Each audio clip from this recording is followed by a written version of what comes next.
the microphones. Yeah. Here. You do one more?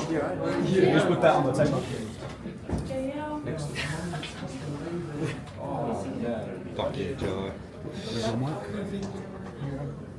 Was that what you expected tonight, John? Yeah, kind of, bro. I knew it was going to be a type of an ugly fight because he's, you know, the way he tries to fight and he was going to be jittery and just look for that one shot. So, and I was a bit wanted to get him out of there, but we got the win. We move forward. Let's go. What were your thoughts on the stoppage and also that body shot in the round before?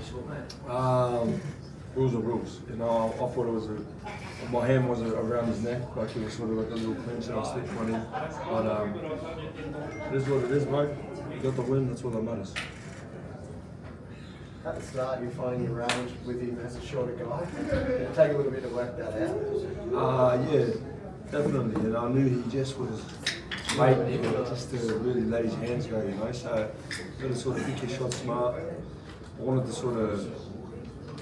to get him out of there, you know, which was a bit impatient, but then again, it's good. We learn, we move forward.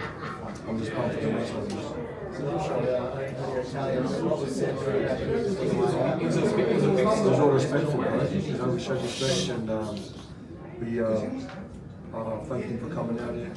He's off to the hospital, so I know how that feels, you know, being here and getting your jaw broken, so seeing him sucking on the green whistle.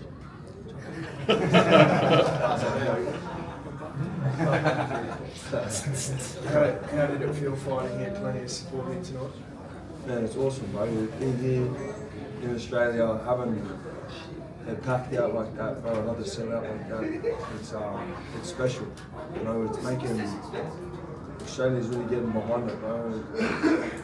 Gold Coast is on my second home, so to see Opetaia shirts marinating the freaking stands, bro, it's fucking special.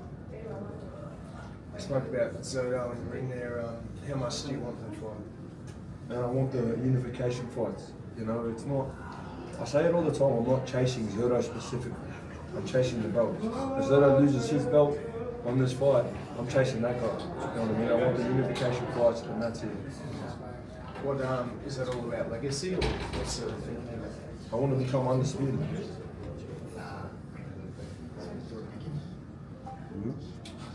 And then when you become undisputed, where does that sort of put you in Australian boxing history? Man, undisputed is the top. There's no better than undisputed. You know, and once we do that, then we can focus on maybe going to bridgeweight or heavyweight. You know, there's another 2 categories that I can, win world titles. So a 3 division world champion sounds good to me. You know, and then maybe even a super fight with Bibble or something coming up. You know, there's so many exciting fights to make, but everything just is all talk unless I just keep winning. You know, and I'm chasing those undisputeds, and I think everything else will fall into place.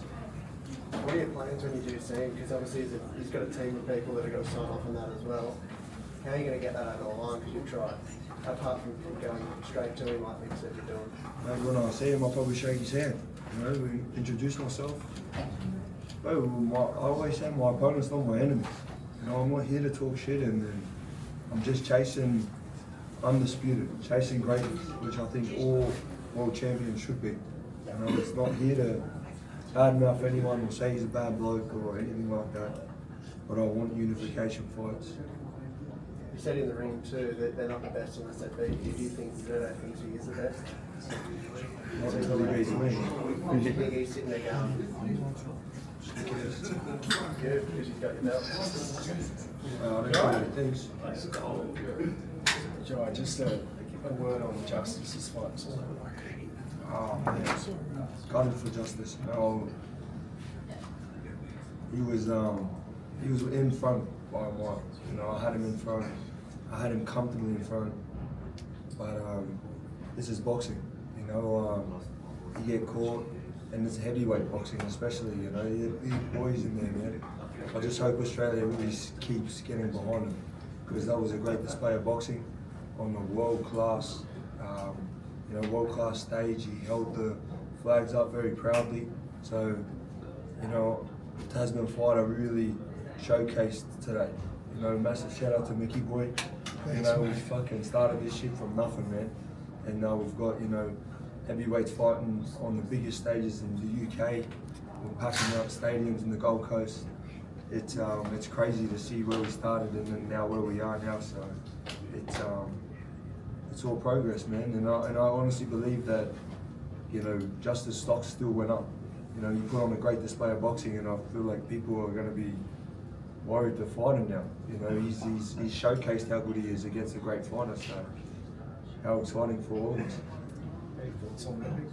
Yeah, look, he'll come back. I mean, he's got a great attitude. You know, he went into the shed as soon as he, you know, went back after the fight and told the guys, you know, chin up, and you know, he's going to learn from it. And he's going to come back bigger and better than ever. But you know, this is a great opportunity for everyone, for Australian boxing. Like, Australian boxing is now on the world stage. You know, especially with Jai and Justice is flying the flag internationally. You know, it opens the doors for a lot of other kids, you know, to follow their pathway. Just on the unification, Mick, how likely is it for Zerdo, and has Turkey had any influence on this time around? Yeah, of course it's likely. You know, they want to see the best fights. You know, Turkey Al Sheikh's renowned for putting the biggest fights on in Saudi Arabia and all around the world. So this is no different. There's no bigger fight in the cruiserweight division right now than Jai Opetaia fighting Zerdo Ramirez. It's the biggest fight they can possibly make. You know, if they want to see big fights, let's make it happen. And Jai's always said it's not about the money, it's not about the opponent. It's about the belt and legacy, and that's what he wants to do. And he's proud to fly the family name, Opetaia. Yeah, he wants the Opetaia name, you know, going down in history. So that's what it is. It's about legacy. It's not about money. You know, Jai's never asked. We never, number one. A little bit of money. we get paid. We get a little bit of paid. We're trying to sell this. But it's all about money. Like, we've never been offered to knock anything back. You know, so. Yeah, we'll take the fight, we'll have to negotiate, and let's make it happen. How much has your life sort of changed these past few years, John? Yeah, it's changed huge. You know, it's got a lot more to change. You know what I mean? I'm looking forward. You know, I'm chasing these undisputed, and I believe once I get another belt around my waist, it's going to be a whole new chapter. You know what I mean? Like, Squeo coming out here, it's just proving what I already know. You know what I mean? But once I get my hands on one of these other undisputed other world champions, and I'll put on a great display of boxing, another clinic against one of them, then they're gonna really sit back and go, fuck, this kid is good. You know what I mean? Everyone's always bad mouthing, or he wasn't ready, he's not good enough, you know, always my opposition because of the way I fight and how I handle it. You know, you put them against any other of these cruiserweight champions, man, and they do really well, you know, if not win. But just because I beat him the way I beat him, I'm always getting, you know, he's fighting bums, he's doing this, it's too early for him, or whatever it is. So when I get my hands on one and I put on that clinic, everyone's just gonna go, fuck, he's good, you know, and that's what I want to do. Is that the last time that we're going to see you fight here in Australia? I hope not. You know, look at this, you know what I mean? Look at that crowd. Surrounded by family members and having Opetaia shirts all through that crowd, but that's special, you know? I hope not. You know, and I do see myself coming back home eventually, but we got to go there and we got to fucking go get those belts first. You know, we got to get some international power and then have some string pull to tell them, you know what I mean? We need that, we need some money to fucking do it, don't we? That's what yeah, man. Who knows what's in the future? How many 28-year-old fighters now that you sort of get that feeling that you're just getting started still? Like that's towards the end of some careers, but for you, it still feels like there's plenty left in the tank. Definitely, bro. I feel like I'm just rolling into my prime now. I feel like I'm getting better, stronger, faster, more mature, you know, in the ring. But yeah, I'm pumped, bro. I'm excited for the future. We are, sir. Nick, the Tasman boys had a very good showing tonight with Jai evidently heading overseas and with Justice's performance tonight. What do you think now for the Tasman card and the Tasman fighters? It gives them a good opportunity to step up now and be the face of Tasman Australia, yeah? Yeah, definitely. Like, Jai is paving the way. You know, he set this whole thing up. Like myself and Jai, we set this up Tasman fighters back in 2017, and it's been a long road. But we've got a lot of good guys on the undercard now to support Jai, and Jai's put these guys on the world stage. So when Jai was 10-0, 12-0, 8-0, he was fighting in RSL clubs. You know, these guys, Jai's putting these guys on world title events globally, all around the world, televised. We didn't even get televised, did we? It was just do your best. So like, you know, things are moving for the better. I can see with the relationship between the Zone and now Fox, hopefully we can build boxing in this part of the world a lot bigger and better. We've got to break bread with the other promoters and try and share fighters and put on the best possible cards.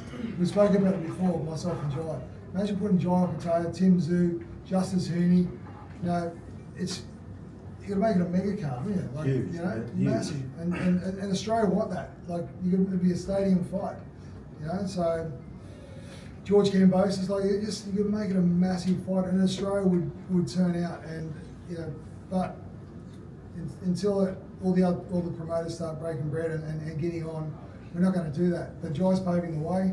We're all proud of Jai, and he's only getting started. Well, this is only the start of it. He's 29 years old. He's 30 this month, the end of the month. But he's only got 2 belts. He needs another 3. Then he's going to go to heavyweight. Like, there's a lot more chapters in Jai's career. So stay tuned. And I'm looking forward to the journey. I know everyone else is. And Jai, I noticed after you did hit him, you pointed at your own jaw. Did you know at that point that you'd done damage? Yeah, I felt it and heard it. I heard it click. I heard the punch break his jaw. And I was like, fuck. I was pissed, man. But I In the same ring. I seen it, and then when I looked at him, it sort of had a little dent. Like, right, yeah. Well, he's Been there. off, yeah. But There's only hat one off to jaw, him, though. man. Hat off. There's only one jaw. Yeah, one side. Respect. Yeah. Respect, Joe. Alright. What's the celebrations looking like tonight, bro? EG, mate. Going fishing tomorrow? Maybe in a couple of days. Yeah. Thank you, Jai.